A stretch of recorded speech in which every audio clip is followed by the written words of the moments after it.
건강을 위해 저녁에는 아무것도 먹지 않는다는 분들 정말 많으십니다. 위장을 비워야 몸이 쉰다고 생각하시는 거죠. 그런데 30년 넘게 수면과 뇌 에너지 흐름을 연구하면서 제가 확인한 것은 정반대였습니다. 저는 31년간 수면 회복과 뇌 에너지 흐름을 연구해온 박사 김도연입니다. 연구 현장에서 수천 명의 시니어 분들과 수면 상담을 진행하면서 반복적으로 만나는 패턴이 하나 있었습니다. 바로 건강하게 살려고 지킨 습관이 오히려 밤의 리듬을 망가뜨리는 경우입니다. 많은 분들이 저녁 7시 이후에는 물도 거의 드시지 않고 위장을 완전히 비운 채로 주무십니다. 그래야 몸이 잘 쉰다고 믿고 계신 거죠. 그런데 이 습관이 오히려 밤마다 여러분의 뇌를 깨우고 있을 가능성이 있습니다. 특히 새벽 2시에서 4시 사이에 눈이 번쩍 떠지는 분들, 가슴이 두근거리거나 식은땀이 나면서 다시 잠들기 어려운 분들이라면 더더욱 귀 기울여 주시기 바랍니다. 우리 몸은 밤새 에너지를 필요로 합니다. 특히 뇌는 잠을 자는 동안에도 기억을 정리하고 노폐물을 청소하고 다음 날을 위해 쉬지 않고 일합니다. 그런데 저녁 공복이 너무 길어지면 뇌가 쓸 연료가 바닥나기 시작합니다. 그 순간 우리 몸은 위기 상황이라고 판단하고 스트레스 호르몬을 내보냅니다. 바로 그 호르몬이 여러분을 새벽에 깨우는 겁니다. 나이가 들수록 이 반응은 더 예민해집니다. 젊었을 때는 밤새 공복이어도 그냥 자던 몸이 50대, 60대, 70대로 넘어오면서 조금만 연료가 부족해도 바로 각성 신호를 보내게 되는 겁니다. 오늘은 많은 분들이 건강에 좋다고 믿고 있는 저녁 공복 습관이 왜 새벽 각성을 만드는지, 그리고 우리 집 냉장고에 있는 아주 간단한 재료 하나로 밤의 리듬을 다시 잡는 방법을 말씀드리겠습니다. 오늘 이 이야기 처음 들어보셨나요? 들어보신 분은 댓글로 숫자 1을, 처음 듣는다는 분은 숫자 0을 남겨주세요. 제가 상담을 하면서 가장 안타까웠던 분이 한 분 계십니다. 68세 박영수님 이야기입니다. 박영수님은 몇 년 전부터 꼭 새벽 3시쯤이면 눈이 떠진다고 하셨습니다. 처음에는 나이가 들면서 잠이 줄어드는 것이 당연한 일이라고 여기셨다고 합니다. 그래서 억지로 다시 눈을 감으려 하셨는데 가슴이 두근거리고 머릿속이 오히려 맑아지면서 더 잠들기가 힘드셨다고요. 낮에는 피곤하고 기운이 없는데 정작 새벽에는 눈이 번쩍 떠지는 이 상황이 너무 힘드셨다고 하셨습니다. 박영수님은 건강을 진심으로 챙기시는 분이셨습니다. 저녁 식사는 일찍 끝내고 이후에는 아무것도 드시지 않으셨습니다. 물도 많이 마시면 밤에 화장실 때문에 깰까봐 가능한 줄이셨습니다. 모두 건강을 위한 선택이셨죠? 그런데 제가 수면 일지를 함께 살펴보면서 발견한 것이 있었습니다. 박영수님이 새벽에 깨는 시간이 거의 일정했고 저녁 공복 시간이 길어지는 날일수록 더 일찍 각성이 온다는 패턴이었습니다. 건강을 위해 지킨 그 습관이 오히려 수면을 방해하고 있었던 겁니다. 저는 박영수님께 딱 하나만 바꿔보자고 말씀드렸습니다. 잠들기 30분 전 아주 소량의 영양 신호를 몸에 보내는 것이었습니다. 어떤 재료를 어떻게 쓰는지는 오늘 영상 뒤쪽에서 자세히 말씀드리겠습니다. 박영수님은 며칠 뒤 연락을 주셨습니다. 새벽에 깨는 시간이 조금씩 늦어지기 시작했다고요. 그리고 깨더라도 가슴 두근거림이 예전보다 훨씬 줄었다고 하셨습니다. 작은 습관 하나가 몸의 리듬을 바꾸기 시작한 겁니다. 오늘 이 영상에서 말씀드릴 내용은 여러분의 수면 관리 방식을 완전히 바꿀 수 있는 중요한 지혜입니다. 이 이야기를 끝까지 듣고 실천하셔야만 진정한 변화를 경험하실 수 있습니다. 마지막 챕터에 나오는 단 하나의 실천 제안을 놓치지 마세요. 이런 중요한 정보를 더 많은 분들이 알 수 있도록 구독과 좋아요로 응원해 주세요. 이 채널은 여러분의 건강한 노년을 진심으로 응원합니다. 그럼 이제 우리 몸에서 밤에 어떤 일이 일어나는지, 그리고 어떤 생활 습관이 새벽 각성을 만드는지 하나씩 살펴보겠습니다. 먼저 저녁 공복이 너무 길어지는 습관부터 말씀드리겠습니다. 우리 몸은 간에 에너지를 저장해 두었다가 밤새 조금씩 꺼냈습니다. 그런데 저녁 이후 아무것도 먹지 않으면 이 저장량이 빠르게 줄어들기 시작합니다. 특히 50대 이후에는 간의 에너지 저장 용량 자체가 줄어들기 때문에 젊었을 때보다 훨씬 빨리 연료 부족 상태에 이르게 됩니다. 한국수면학회 연구에 따르면 장시간 공복 상태는 밤중 각성 빈도를 유의미하게 높이는 요인으로 보고되고 있습니다. 뇌는 에너지가 부족해지기 시작하면 이것을 위험 신호로 받아들이고 몸을 깨워서라도 연료를 보충하라는 명령을 내립니다. 바로 이 명령이 새벽 각성으로 이어지는 겁니다. 제가 만난 69세 이명수님은 건강관리를 철저히 하시는 분이셨는데 저녁 공복을 유지하는 것이 몸에 좋다는 믿음으로 저녁 6시 이후에는 아무것도 드시지 않으셨습니다. 그런데 그 습관을 시작한 이후로 오히려 새벽에 반복적으로 깨는 증상이 생겼다고 하셨습니다. 저는 잠들기 30분 전 따뜻한 물 한 잔과 소량의 자연식품을 섭취하는 방법을 안내해드렸고 이명수님은 이 작은 변화 이후 새벽 각성 빈도가 눈에 띄게 줄었다고 말씀해 주셨습니다. 이처럼 취침 전 아주 소량의 영양 섭취는 공복으로 인한 수면 방해를 줄이는 데 실질적인 도움이 됩니다. 다만 과식은 오히려 소화 활동을 높여 숙면을 방해할 수 있으니 정말 소량으로 드시는 것이 중요합니다. 여러분은 보통 저녁 이후 얼마나 오래 아무것도 드시지 않고 계신가요? 다음으로는 밤중에 혈당이 급격히 떨어지는 상황입니다. 저녁 식사 때 탄수화물을 적게 드셨거나 저녁 공복이 길어진 경우에는 새벽 시간에 혈당이 크게 떨어질 수 있습니다. 혈당이 낮아지면 뇌는 이것을 위험 신호로 받아들이고 아드레날린이나 코르티솔 같은 스트레스 호르몬을 분비합니다. 이 호르몬이 분비되는 순간 우리 몸은 즉시 각성 상태로 전환됩니다. 잠이 깨는 것은 물론이고 가슴이 두근거리거나 온몸에 긴장감이 오는 것도 이 호르몬의 영향입니다. 미국 국립수면재단 연구에서도 야간 혈당 저하가 수면 중 각성을 증가시킨다는 점을 명확히 보고하고 있습니다. 71세 김성희님은 새벽마다 가슴이 두근거리며 잠에서 깨는 증상으로 오랫동안 고생하셨습니다. 처음에는 심장 문제인가 걱정하셨다고 합니다. 그런데 수면 패턴을 살펴보니 혈당이 새벽 시간에 크게 떨어지는 것이 핵심 원인이었습니다. 밤 혈당을 안정시키는 생활 습관을 함께 만들어간 뒤 김성희님의 새벽 두근거림은 많이 줄어들었습니다. 취침 전 당분이 지나치게 높은 음식은 오히려 혈당을 급격히 올렸다가 떨어뜨리는 반응을 만들 수 있으니 주의하셔야 합니다. 새벽에 깼을 때 심장이 빨리 뛰거나 손발이 떨리는 느낌을 받으신 적 있으신가요? 이것이 바로 혈당 변화와 연관된 각성 신호일 수 있습니다. 세 번째로 나이 들면서 자연스럽게 줄어드는 수면 호르몬 문제를 말씀드리겠습니다. 멜라토닌은 밤이 되면 뇌에서 분비되는 수면 호르몬입니다. 그런데 나이가 들수록 이 호르몬의 분비량이 크게 줄어듭니다. 미국 수면재단 보고에 따르면 60대 이후 수면 호르몬 분비량은 젊은 시절과 비교해 절반 이하로 감소하는 경우가 많습니다. 이 때문에 잠드는 데 시간이 오래 걸리고 수면 중간에 자꾸 깨거나 새벽 일찍 잠이 깨는 패턴이 나타나게 됩니다. 이것이 단순히 나이 탓이라고 포기하실 필요는 없습니다. 수면 호르몬 분비를 돕는 환경을 만들어주면 충분히 개선될 수 있습니다. 67세 정영자님은 요즘 들어 잠들기가 점점 어려워지고 예전보다 훨씬 일찍 눈이 떠진다고 하셨습니다. 이분께 제가 안내해드린 것은 수면 호르몬 분비를 돕는 환경을 만드는 방법이었습니다. 취침 전 조명을 부드럽게 낮추고 낮 시간 적당한 햇빛을 받는 리듬을 만드는 것이었습니다. 정영자님은 이 습관을 실천한 뒤 잠드는 시간이 조금씩 빨라졌다고 하셨습니다. 밝은 조명이나 화면빛이 뇌를 아직 낮이라고 착각하게 만든다는 점 꼭 기억해 주세요. 밤에 뇌가 수면 신호를 제대로 받으려면 어두운 환경이 필수입니다. 네 번째는 잠들기 전 스마트폰 사용 습관입니다.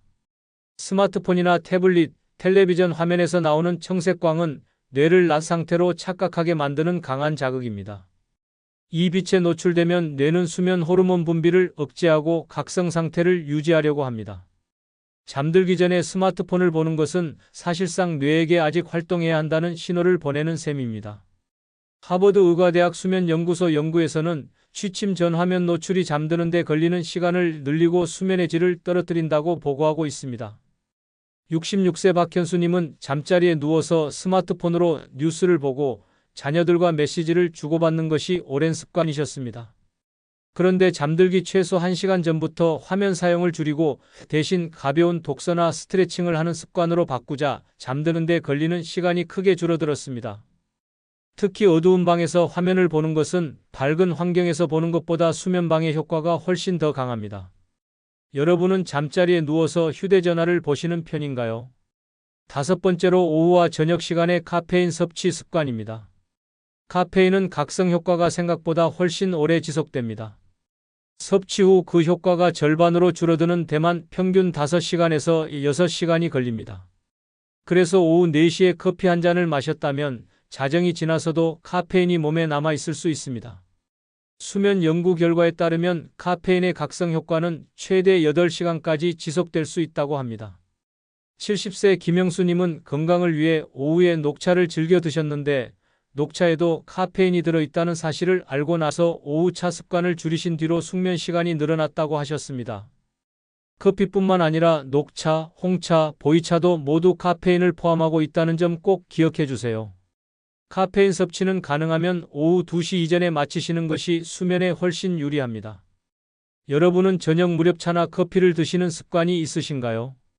6번째는 저녁 시간 지나친 과식 습관입니다. 저녁을 너무 많이 드시는 것도 수면을 방해합니다. 음식을 소화하는 과정에서 체온이 올라가고 소화기관이 활발하게 움직이기 때문에 몸이 쉬기 어려운 상태가 됩니다. 특히 기름진 음식이나 단백질이 많은 음식은 소화 시간이 길어 수면 중에도 소화기관이 계속 일하게 만듭니다. 식사는 잠들기 최소 2시간에서 3시간 전에 마치시는 것이 이상적이며 저녁 식사량은 아침이나 점심보다 가볍게 드시는 것이 수면에 훨씬 유리합니다. 이렇게 여러 생활 습관이 밤의 리듬을 조용히 흔들고 있습니다.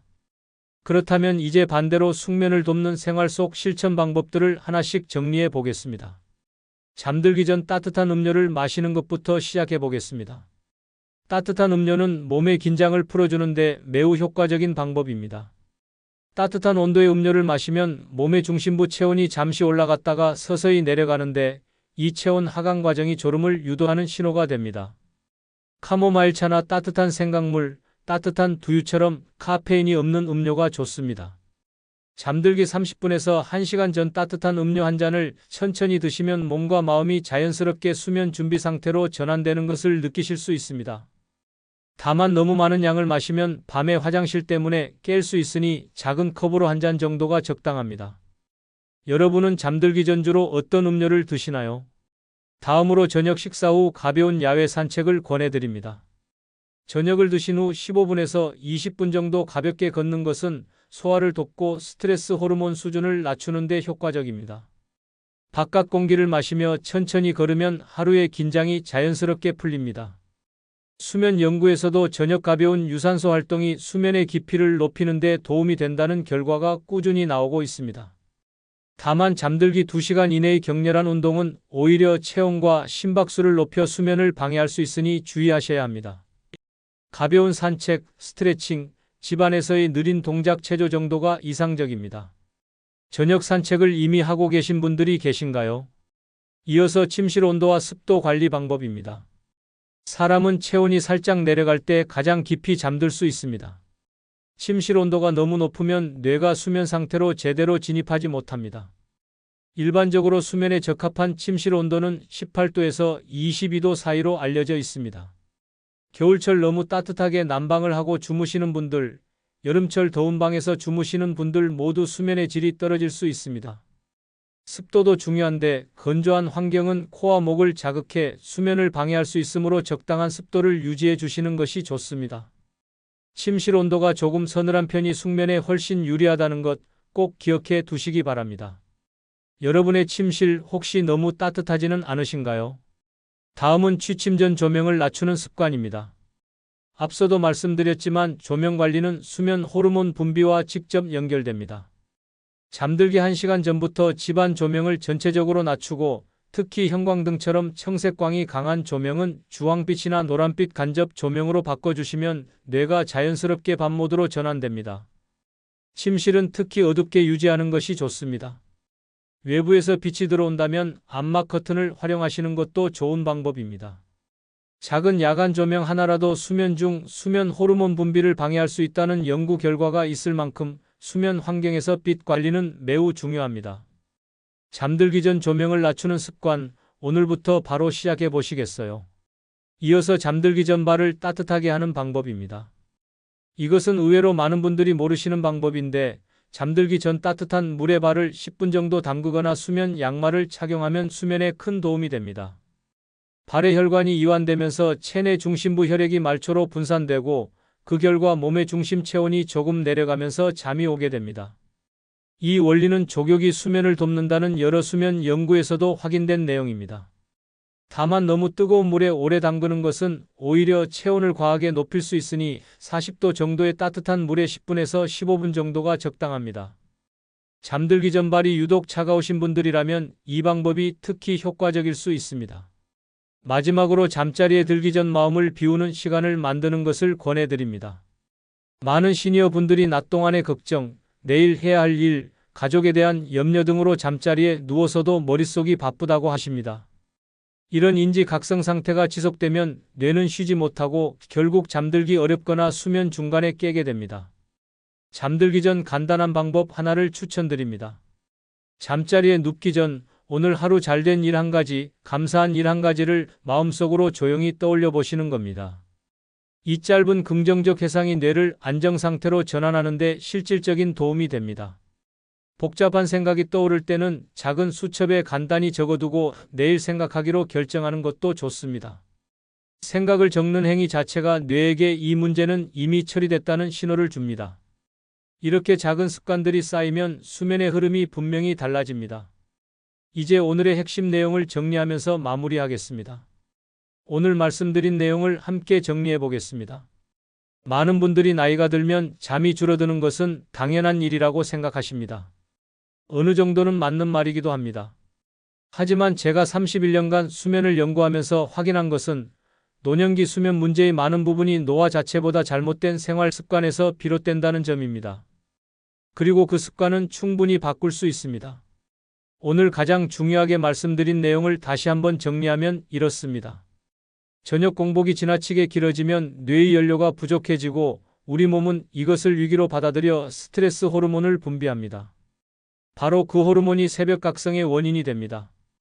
또한 스마트폰 화면의 청색광, 저녁 카페인 섭취, 너무 밝거나 너무 따뜻한 침실 환경도 모두 수면을 방해하는 요인들입니다. 잘못된 상식과 올바른 관리를 분명하게 구분하자면 이렇습니다. 저녁에 아무것도 먹지 않는 것이 건강에 무조건 좋다는 것은 잘못된 상식입니다. 특히 50대 이후의 몸에는 오히려 밤의 리듬을 깨는 결과를 만들 수 있습니다. 반면에 취침 전 소량의 자연식품으로 몸의 에너지 신호를 안정시키는 것은 올바른 관리입니다. 스마트폰은 잠자리에서 멀리 두어야 합니다. 잠들기 1시간 전부터는 화면을 보지 않는 것이 원칙입니다. 이것이 단순해 보여도 실제로 수면의 질에 미치는 영향은 생각보다 훨씬 큽니다. 잘못 관리했을 때와 제대로 관리했을 때의 차이는 분명합니다. 수면이 계속 방해받으면 낮 동안 피로가 쌓이고 기억력이 떨어지며 면역력도 약해집니다. 연구에 따르면 수면 부족이 지속될 경우 치매 위험과도 연관성이 있다고 합니다.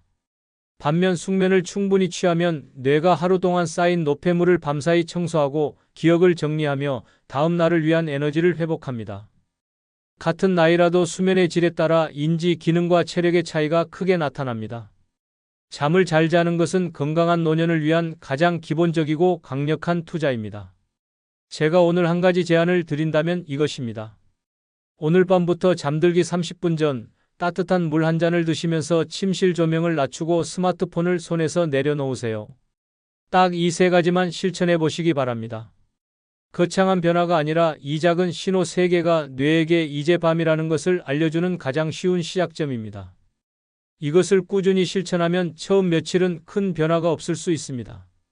하지만 일주일, 2주일이 지나면서 잠드는 시간이 조금 줄어들고 새벽에 깨더라도 다시 잠들기가 쉬워지는 것을 느끼실 수 있을 겁니다. 작은 습관이 몸의 리듬을 바꾸는 데는 시간이 조금 필요합니다. 하지만 반드시 변화는 옵니다. 여러분의 몸은 충분히 회복할 능력이 있습니다. 그 능력을 깨워주는 것이 바로 올바른 생활 습관입니다. 다음 영상에서는 많은 시니어 분들이 궁금해하시는 또 다른 주제를 준비하고 있습니다. 밤에 자꾸 화장실 때문에 깨는 분들이 많으신데요. 야간 빈뇨는 왜 생기는지, 그리고 일상에서 어떤 방법으로 줄일 수 있는지를 자세히 말씀드리겠습니다. 이 문제도 단순히 나이 탓만이 아닌 생활 습관과 밀접한 관련이 있습니다. 많은 분들이 궁금해하시는 내용인 만큼 꼭 챙겨보시기 바랍니다. 오늘 이야기 어떠셨나요? 혹시 여러분도 새벽에 자주 깨는 경험이 있으신가요? 몇 시쯤 깨시는지, 그리고 오늘 말씀드린 내용 중 가장 도움이 됐던 부분이 어떤 것인지 댓글로 남겨주시면 정말 기쁠 것 같습니다.